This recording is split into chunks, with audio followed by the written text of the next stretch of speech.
안녕하세요. 외식경영 전문가 과정 발표 수업을 하게 된 오명국 수강생입니다. 제가 발표할 주제는 다른 게 아니라 상권 분석 방법을 숙지하고 현실에서 적용해보자 라는 주제를 가지고 제가 많은 경험이 없기 때문에 여러분들도 다실 만한 기본적인 내용을 가지고 강의 주제를 정해봤습니다. 강의 내용에 들어가기 전에 강의와 관계없는 늑대 얘기를 잠깐 하겠습니다. 늑대는 가끔 남자들을 뜻할 때 바람둥이 개념으로 많이 사용하는데요. 실제로는 늑대가 일부 일처제의 순정파라고 합니다. 그리고 부성에도 굉장히 강해서 음식이 있을 때는 항상 자기 아이들과 아내부터 챙기고 마지막에 남은 걸 먹는다고 하더라고요. 이 얘기를 왜 드렸냐면요. 그래도 강의인데 뭔가 하나씩은 얻어가야 될 것 같아서 제가 짧은 지식 하나 전달했고요. 여러분은 성공 점포의 요인이 무엇이라고 생각하시나요? 자리, 맛, 서비스, 운, 기타 요소 등 각자 생각하는 바가 다 다르겠지만 물론 성공한 사람들을 보면 운이 좋아서 성공했다라는 말을 많이 듣기도 해요. 근데 그분들이 만약에 준비 없이 운만 있었다면 성공은 못했을 거라고 봅니다. 항상 운이라는 건 준비가 되어 있는 자에게 따라가는 것이 운이라고 생각하기 때문에 운이라는 요소가 작용하기 위해선 그만큼 철저한 준비가 필요하겠죠. 그 다음에는 자리하고 맛인데 서비스. 어떤 분들은 맛이 있으면 서비스가 안 좋아도 간다는 분들도 계시고 아무리 맛이 좋아도 서비스가 없으면 못 간다는 분들도 계시는데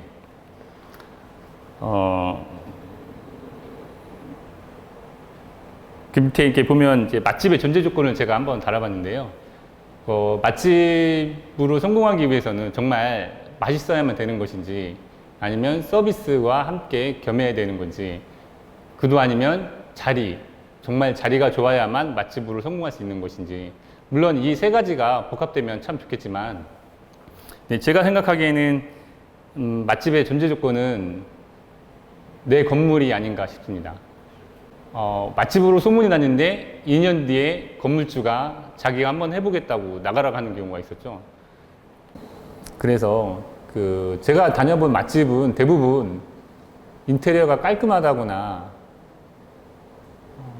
좋은 자리에 있다거나 이런 게 아니라 대부분 보면 자기 건물에서 10년 동안 꾸준히 했던 분들 그런 곳이 맛집이 많이 있었어요.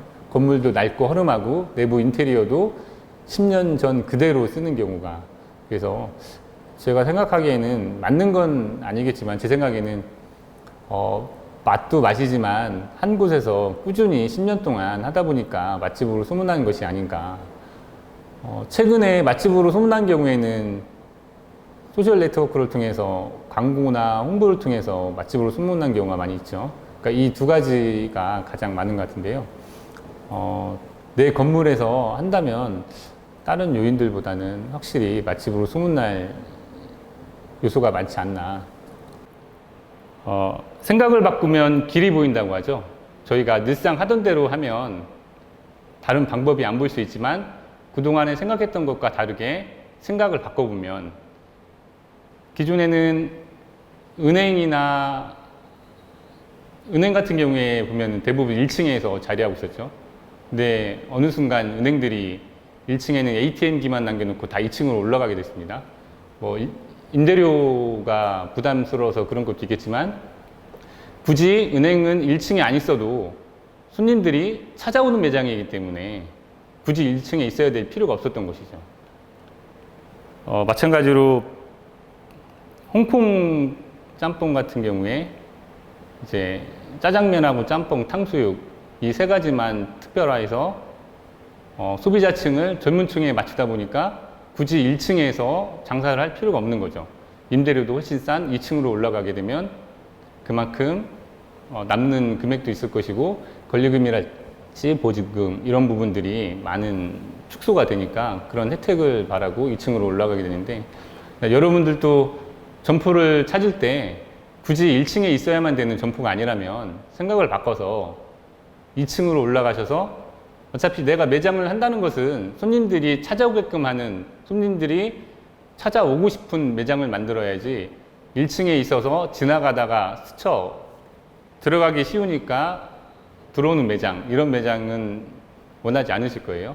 그렇다고 그러면 2층에 올라가서 나만의 특색 있는 매장을 가꾸는 것이 비용도 적게 들고 운영하는 데 있어서 효율성이 좀 있지 않을까.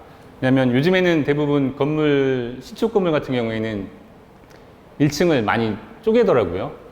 1층 예전에는 뭐 25평, 30평짜리도 많이 있었지만 요즘에는 뭐 10평, 7평, 8평으로 많이 쪼개서 대부분 건물주분들도 1층은 늘상 판매점, 깔끔한 거, 커피숍이랄지 핸드폰 매장 혹은 편의점 같은 걸 주려고만 하죠. 그리고 임대료가 많이 비싸졌죠. 분양가가 비싸다 보니까 서울 도심 한복판 같은 경우에는 한 평에 4천만 원씩 이렇게 하다 보니까 임대료가, 분양가가 비싸니까 분양가가 바로 임대료로 전이되고 임대료가 비싸다 보니까 평수를 크게 못 굽는 거죠. 그래서 7평, 8평, 10평으로 하는데 한 매장을 운영하기에 맞는 사이즈도 있지만 그렇지 않은 경우엔 두 칸을 터서 해야 되는데 2년 뒤에는 또 불안감이 가중이 되죠. 2년 뒤에 한 분은 다시 재계약을 해드렸는데 또 한 분은 반대를 한다거나 이러면 문제가 커지니까 그런 부분까지 고려한다 그러면 2층 매장을 찾아서 올라가는 게 방법이지 않을까. 2층은 1층보다 임대료가 많게는 50% 정도까지 절약을 할 수 있죠. 그러면은 1층 좋은 매장이 월 500이다. 그럼 2층은 250. 한 달에 250만 원 절약되면 1년이면 3천만 원, 2년이면 6천만 원이죠. 권리금이랑 보증금도 상대적으로 저렴할 것이고, 그러면은 월 차임으로 6천만 원 정도 절약되는 걸 인테리어에 반영한다든지 혹은 가격에 반영한다든지 지속적인 이벤트를 통해서 손님들을 끌어모을 수 있는 나만의 매장을 가꾸는데 그 돈을 활용한다면 1층보다 더 저렴한 비용으로 더 많은 수익을 낼 수 있지 않을까. 이 부분이 제가 생각한 2층으로 점포를 얻어서 성공할 수 있는 방법이었습니다. 일단 뭐 아이템에 따라서 2층으로 올라갈 수 있는 게 있고 1층에 머물러야만 되는 게 있겠지만 굳이 내가 1층에 있어야 되는 아이템이 아니라면 대부분 2층으로 올라가서 많이 할 수 있는 것들이 많이 있죠. 그래서 2층으로 올라가는 방법을 찾겠다면 상권, 그러니까 메인 상권에서 살짝 벗어난, 그러니까 중첩할 수 있는 부분이죠. 그러니까 유입하거나 나가는 통로, 중심가에서, 그러니까 중심가가 뭐 월 500이다. 그러면은 살짝 빠지는 곳에서는 월 300. 여기서도 남는 금액을 가지고 가격에 반영하고 인테리어에 반영한다든지. 그래서 왜냐하면 요즘에는 손님들, 고객분들이 굉장히 빠르고 많이 알고 계시죠. 그래서 찾아가는 손님들이 많아요. 그러니까 지나가다가 스쳐서 가는 분들보다는 내가 인터넷이나 SNS를 통해서 검색을 통해서 맛집 검색하고 가서 이미 그 매장에 가기 전에 그 매장의 분위기랄지 평가라든지 이런 걸 다 알아보고 가기 때문에 요즘에는 굳이 메인 상권이 아니더라도 메인 상권과 중첩해서 사람들이 움직일 수 있는 거리에 좀 더 저렴한 월세를 얻어서 찾아오는 매장을 가꿀 수 있다면 그것 또한 좋은 방법이라고 생각합니다. 그리고 가끔 이제 근접성이랑 접근성이랑 헷갈려 하시는 분들이 있는데 근접성은 거리가 가깝다는 뜻이에요. 접근성은 거리도 가깝고 찾아가기 쉽다는 거죠. 예를 들어서 10m 건너 도로편에 제 매장이 있어요. 근데 부동산에 갔더니 굉장히 이 상권이랑 가깝습니다라고 얘기하는데 그것만 믿고 덜컥 계약을 했더니 나중에 봤더니 건너가는 횡단보도가 저 밑에 200m에 가서 있는 거예요. 이런 경우에는 가까이 매장이 보이지만 접근성이 안 좋은 경우죠. 이런 경우에는 접근성과 근접성을 헷갈려서 잘못 계약을 하는 경우인데요.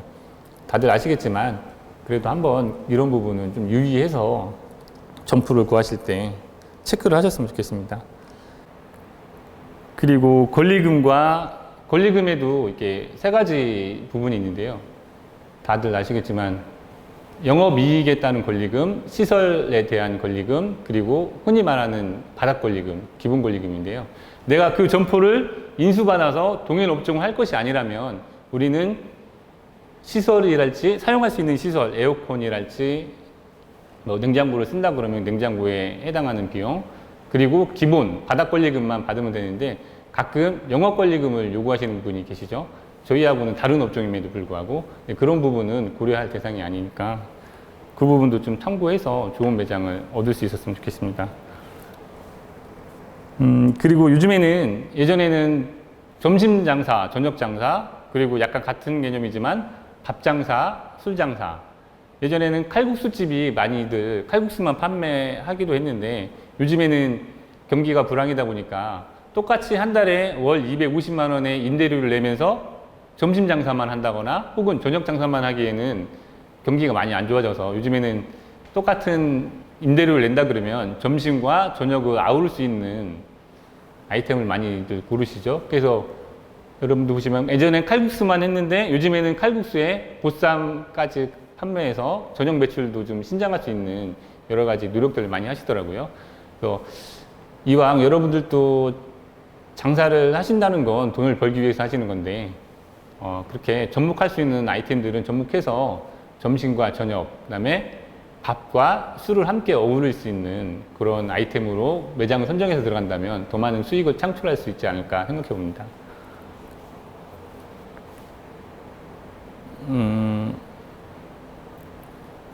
그리고 아까 그 월 차임이 만약에 2층 동일한 상권에서 1층에 안 들어가고 2층으로 들어가면서 절약된 월 차임은 반드시 고객들한테 서비스하는 부분으로 돌아가야만 제 점포에 대한 손님이 계속 찾아올 수 있는 유인을 만들 수 있을 거예요. 월 차임을 아꼈다고 그 돈을 바로 내 통장에서 운영하는데 사용하지 않으면 그 2층으로 올라간 효과가 나지 않을 거니까 그 부분은 꼭 염두에 두시고, 우리 손님들이 우리 매장에 한 번 왔을 경우에 다시 찾아올 수 있는 재방문 기간이라는 게 뭐 커피숍 같은 경우에는 매일매일 와도 상관이 없지만 일반 다른 음식점 같은 경우에 저는 육개장을 개인적으로 좋아하는데요. 제가 육개장을 먹고 나서 다음번에 또 다시 육개장을 찾게 되는 기간이 텀이 좀 길더라고요.